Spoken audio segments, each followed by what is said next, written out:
Line తీసుకుంటే తప్ప ఇవన్నీ కావు.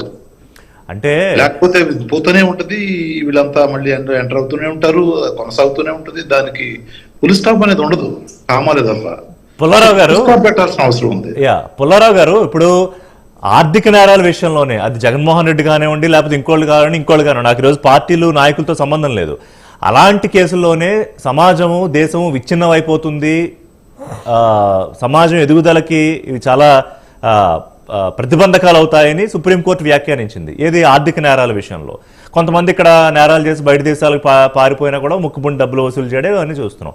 కానీ ఇవి నేను హైలీ ఎక్స్ట్రీమ్ క్రిమినాలిటీ గురించి మాట్లాడుతున్నా, అంటే కిడ్నాపులు, మానభంగాలు, లేకపోతే హత్యలు.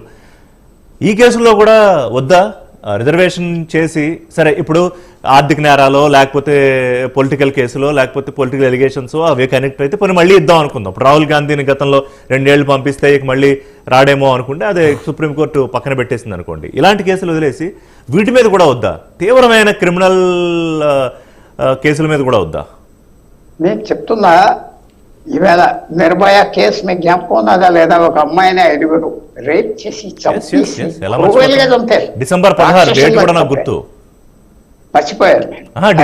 డిసెంబర్ 16 అంటున్నాను, డేట్ కూడా నాకు గుర్తు అంటున్నాను. డిసెంబర్ 16, 2012-11 అది గవర్నమెంట్ కి దెబ్బ కొట్టింది, కాంగ్రెస్ పార్టీ గవర్నమెంట్ కి ఇమేజ్ లో. ఏమైంది దాంట్లో? ఒక 16 ఏళ్ళోడు ఉన్నాడు, 16 ఏళ్ళోడు. అప్పుడు అందరూ ఆడిని కూడా అడల్ట్ గా ట్రీట్ చేసి శిక్ష వేయాలి అన్నారు. ఇదే సుప్రీంకోర్టు. వాడి జూవనైల్ కింద వస్తారు, 18 ఏళ్ళు ఎంతో తక్కువ. వాడిని జూవనైల్ పంపారు, 18 ఏళ్ళకి మళ్ళీ నార్మల్ లైఫ్ జాయిన్ అయిపోయాడు, ఇప్పుడు పని చేసుకుంటున్నాడు, ఎక్కడో చదువుకుంటున్నాడు. దానికి ఏమంటారు మీరు? దానికి ఏమంటారు? పిల్లలకి, టెర్రరిస్టులకి, లేకపోతే మర్డరిస్టులకి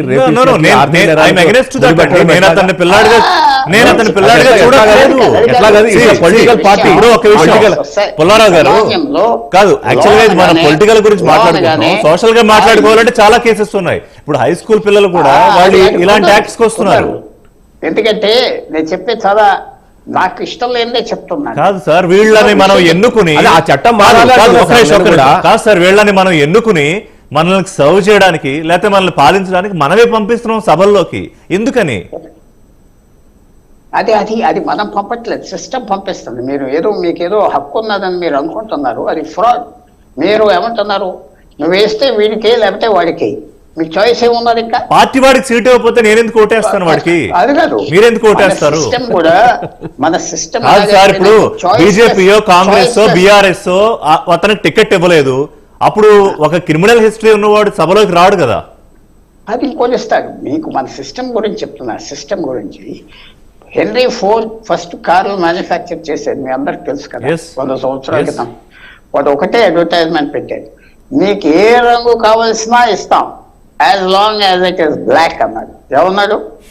నీ కారులో ఏ రంగు కావాల్సినా సెలెక్ట్ చేసుకో, as long as it is black. అంటే నల్ల కార్లే చేసేవాడు. అలాగా మనకి చాయిస్ లేదు. ఒకటి. రెండో పాయింట్ చెప్తున్నా, నాకు ఇందాక మీరు ఎవరు జవాబు చెప్పలేదే.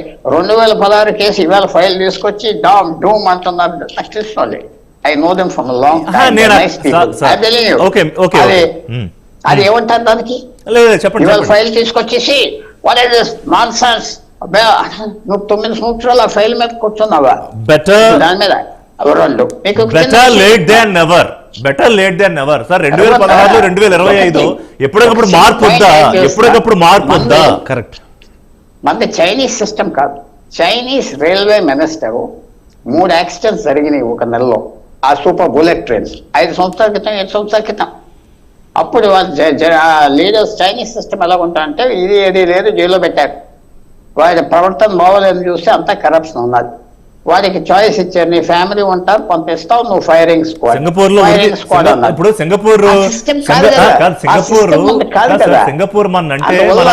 మన సిస్టమ్ ఇంకో system. Why can't we adapt అంటున్నా? ఇప్పుడు సింగపూర్ లో అవినీతి చేస్తే చైనాలో ఉరిదీస్తారు. నేను ఉరిదీయమంటే నేను అడుగుతున్నా, జయప్రకాష్ నారాయణ ఉన్నాడా ఇవాళ పాలిటిక్స్ లో? పోనీ మొరార్జీ దేశాయ్ ఉన్నాడా? జగ్జీవన్ రామ్ లాంటి ఉన్నాడా? ఆ రైట్ అదంతా పోయింది. అంటే మార్పు కోసం ఎవరో ఎందుకు? నా పక్కన విద్యాసాగర్ గారు ఉన్నారు, ఆయన చట్టసభలోకి పంపించొద్దా? ఇప్పుడు ఆయన క్రిమినల్ బ్యాక్గ్రౌండ్ లేదు, సో అలాంటి వాళ్ళు వెళ్ళాలని కోరుకోవడం తప్ప పుల్లారావు గారు. I cannot agree with you. My conscious is not agreeing to agree with you. ఎవరు ఆడెవడో బాగా కొబ్బరి నీళ్ళు పోసి వాడు బాగా డబ్బులు ఇచ్చి ఆయనకి ఎవరు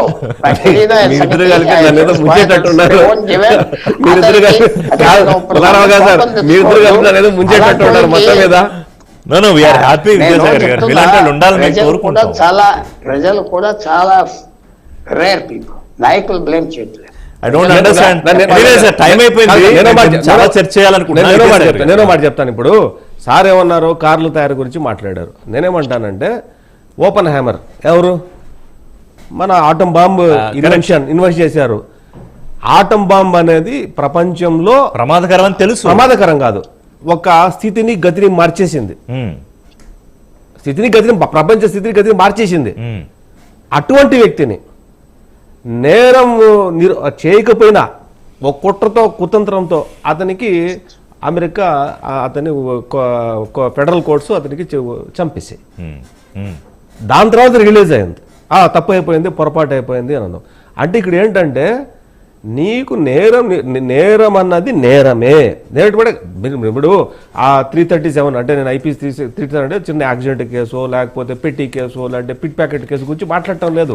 మీరు కూడా ఆ కేసు గురించి ఏ కేసు గురించి మాట్లాడుతున్నాము? చాలా క్రిమినల్ అంటే నార్కోటెక్స్, లేకపోతే ఆర్మ్స్, లేదంటే మర్డర్స్, లేదంటే కమ్యూనల్, లేకపోతే అవినీతి, ముఖ్యంగా అవినీతి. ఈ కేసుల్లో ఒక పారామీటర్ పెట్టుకొని రావాల్సిన అవసరం ఉంది. దాదాపు 12-13 ఏళ్ల నుంచి అనుకుంటా కలిసి చర్చలు చేస్తున్నాం. First time I'm disagreeing with you